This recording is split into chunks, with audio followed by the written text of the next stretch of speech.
Hello, love streamers. This is Louise Eddington, your freedom guide, helping you to create a deliriously free life. And let me just let this kick in a little bit.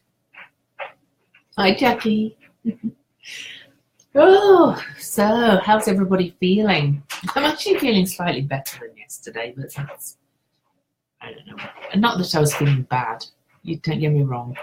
But this Neptune influence is very kind of, it's nebulous, it's veery, it's like, woo. Hi guys, hi Sakara, hi Linda, hi Susie. It's cool, everybody's kind of clicking in.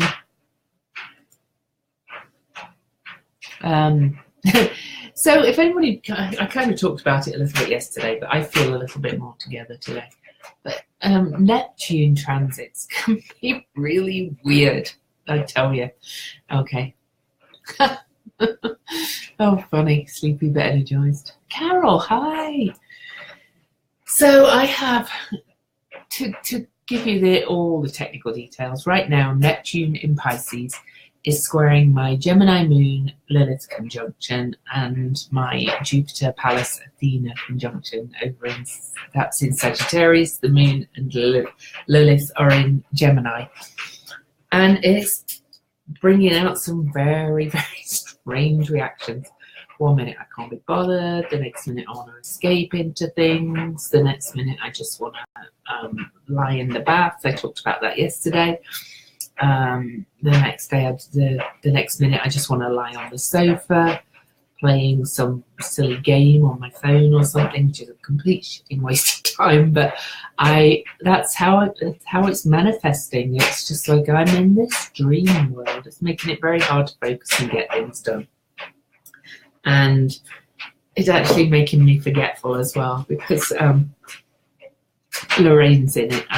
I have a group that I'm doing for the eclipses, just a small group of people, and I set up 2 Facebook groups for it. Hi, Gina.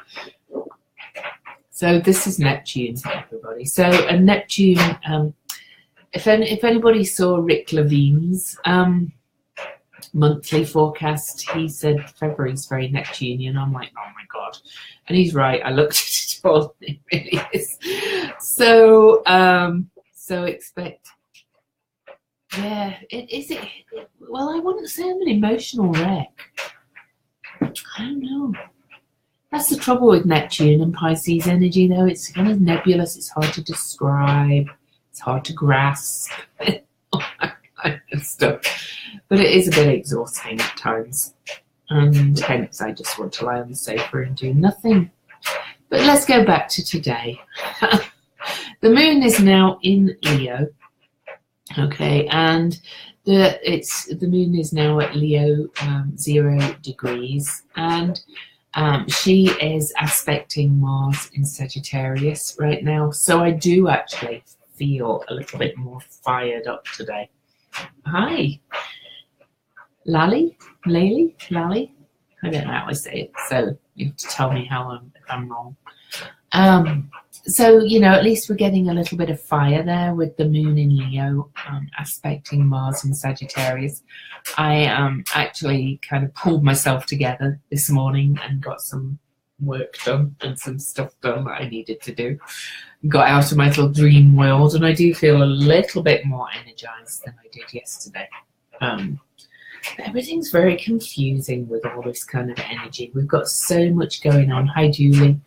We've got so much going on as we build towards this eclipse, and the eclipse is so powerful. It's, you know, we ignore the thing about it being a blue moon. Really, astrologically, that means bugger all. Okay. Oh. So that's all I can say about the blue moon thing. It is confusing, Jackie. I've just decided I'm just going to ride the spiritual creative wave and just go with the flow, which is all we can do. And really, you know, South Node, the South Node energy with the sun approaching it and Venus right on it is very much about letting go. A full moon is about a release or a fulfillment. and letting go, letting go. And with it being eclipse, our emotions just get completely eclipsed out for a while and reset, really. So, so yeah, not much else to say, really. It's just kind of happy eclipse to you all. we're about 36 hours, not 36, what am I talking about? Crikey.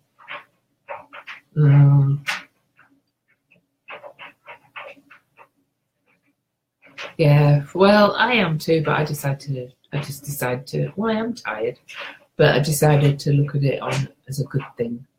That I just need to take the time out and things rather than looking at it as a bad thing. So anyway, about 18 hours from the eclipse, not 36. See how confused I am? I can't even do basic maths a minute. But anyway, look, thankful now that we have that Leo moon aspecting Mars, giving us a little bit more energy today. And let me look through the day a little bit. Let me focus instead of on the comments, because I just lose where I am. That's what happens to me. The moon is then going on to square Pallas Athena, the goddess of wise justice, over there in Taurus. So there might be some stuff coming up about justice around Mother Earth and our values and things. Surprising, really, seeing that actually there'll be square not long before the State of the Union address over here. It's going to be interesting. There's all these people like going, I'm boycotting it, I'm doing that. Really? What does that achieve? You know, it's like, I don't actually know what that achieves. Having a counter SOTU party, State of the Union party. Just don't watch it or something, you know. The thing, I remember when Trump first got elected, everybody realizes that he's a narcissist, okay? And he just is. And he loves the attention and everything. So all this is giving him what he wants. All this negative attention is still attention. Everybody's shouting and screaming about him. It's just giving him what he wants. He kind of laps it up. It kind of feeds him.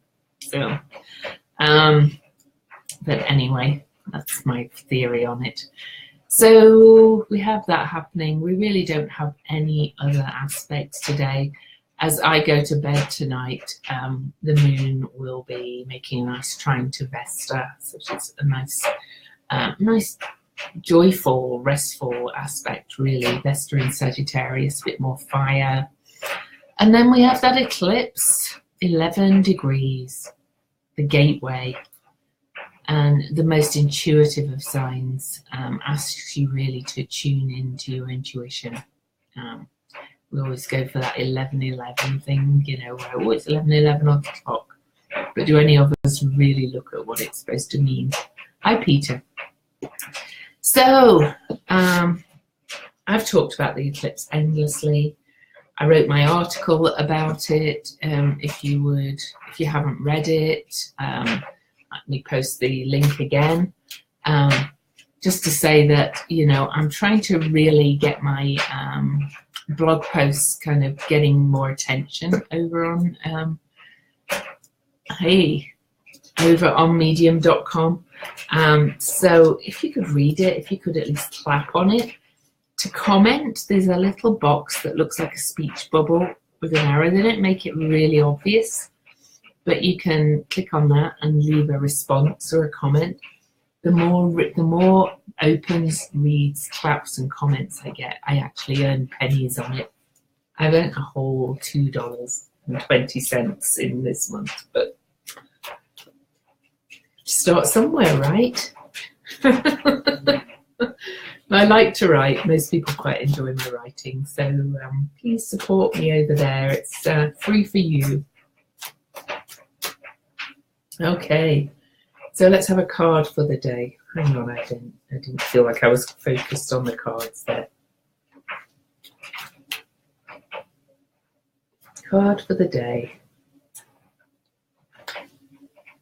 Okay, we have the adjustment card. It's actually the Libra card, but you see it's bringing Libra's about balance. It is excellent, Peter, actually, for the first month of putting it in for money. So please go read it, clap on it, and leave me a comment, and share it if you like it too. Anyway, adjustment. And I do feel that's what we're kind of in actually now, in the next 18 hours coming up to the eclipse. And you know, there'll be the 2 weeks as well between eclipse till February the 15th, where we'll be in this phase of releasing, adjusting to this reset, adjusting to what we've been asked to release and let go of, or what we are asking to release and let go of. It's about bringing things into balance, okay, and ready for this. Hi, Diane. Ready for the new beginning on the next eclipse on the 15th. I always think of the period between eclipses as kind of a, oh, got to get used to what happened on this first eclipse, and then get ready to go on the next eclipse. So we are in that period of balance and adjustment. So that's it from me for today. Much love to you all. I really appreciate you guys coming on and listening, you know. A reminder that there's 2 spots left in my Arizona retreat. In that retreat, I'll be looking at the goddess energy within you, and the energy of too muchness, which I think of Lilith. But really, we're going to look at all the other goddesses too. We're going to do some healing, some soul retrieval, because I do shamanic soul retrieval too. We're going to be bringing yourself to wholeness, so that, you know, the area of too muchness in you is often somewhere that we ignore because we've been told it's bad, it's too much, it's too this, whatever. And really, to be whole, I'm not saying we have to go out there and just piss everybody off and upset it, but we have to integrate that energy and bring it back in, okay? And for those of you in the UK, this is what I'll be doing in a workshop in the UK while I'm over there in September. I've just got to decide exact dates and where I'm doing it. And this one's a 4-night one, but I think in the UK it's going to be a bit shortened, probably a 2-day. I don't know if I could do 1 day. It depends how many people I've got in it. But I'm going to do a workshop while I'm visiting my mom in the UK. So yeah, exactly, Peter. I'm excited to do it. Seems silly not to, right? Because I have a lot of people who tune in from the UK. I have a lot of UK clients too. So just got to decide where to do it. So, and exact dates, and I'll let you all know. But come and see me in Arizona, those of you here stateside. It's beautiful. Early April in the Sonoran Desert in Dove Mountain. 4 nights in a private home, so accommodation and food included. So treat yourself to a holiday, and yeah, I hope you can. Treat yourself to a vacation in Arizona from April the 5th to April the 9th. And I've just put the link there. See you later. Bye.